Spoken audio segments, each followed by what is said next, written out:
Hello viewers, Mahanadi சீரியலோட next ப்ரமோவில் என்ன மாதிரியான எதிர்பாராத விஷயங்களை நடந்திருக்கு அப்படின்றத வாங்க நம்ம இந்த வீடியோக்குள்ளே பார்க்கலாம். ராகினி இருந்துட்டு கரெக்டான ஒரு பிளானை பண்ணியே ஆகணும், ஏன்னா நமக்கு ஒரு சான்ஸ் கிடச்சிருக்கு அப்படின்னு சொல்லிட்டு அவங்க அப்பா கூப்பிட்டு சொல்லிட்டுருக்காங்க பசுபதி கிட்ட.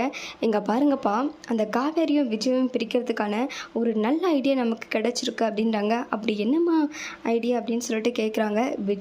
விஜய் இருந்துட்டுப்பான் ஆல்ரெடி வெனிலான்ற ஒரு பொண்ணை வந்து லவ் பண்ணியிருக்காரு. அதுக்கப்புறமா வந்து ஃபேமிலி சுச்சுவேஷனால் தான் வந்து காவேரி வந்து கல்யாணம் பண்ணியிருக்காரு. இப்போ அந்த பொண்ணை நாங்களும் இப்போனும் வந்து பார்த்தோம். அந்த பொண்ணு வந்து எப்படியாவது விஜய் முன்னாடி நிற்க வச்சோம் அப்படின்னா விஜயும் காவேரியும் பிரிஞ்சிருவாங்க அப்படின்னு சொல்கிறாங்க.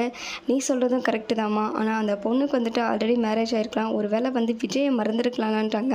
அதெல்லாம் ஒன்றும் இருக்காதுப்பா, மேரேஜ் எல்லாம் ஆகின மாதிரி தெரியல. நம்ம கண்டிப்பாக வந்து இந்த பிளானை வந்து சக்ஸஸ்ஃபுல்லாக முடிச்சு ஆகணும்னு சொல்லிட்டு பிளான் பண்ணிடுறாங்க. அவங்களோட ஹஸ்பண்ட் கிட்ட வந்து அந்த பொண்ணு எப்படியாவது நீங்கள் தான் தேடி கண்டுபிடிக்கணும்னு சொல்லிட்டு ராகினி இருந்துட்டு சொல்லிகிட்ருக்காங்க.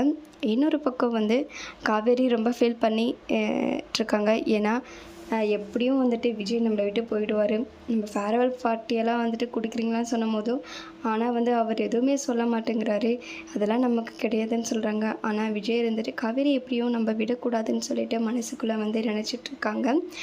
இப்போ வந்து வெண்ணிலா வேறு லைஃப்பில் வந்தா அப்படின்னா காவேரிக்கு ஏதாவது ப்ராப்ளம் வருமா அப்படின்றதையும் நம்ம வெயிட் பண்ணி பார்க்கலாம். Thank you viewers.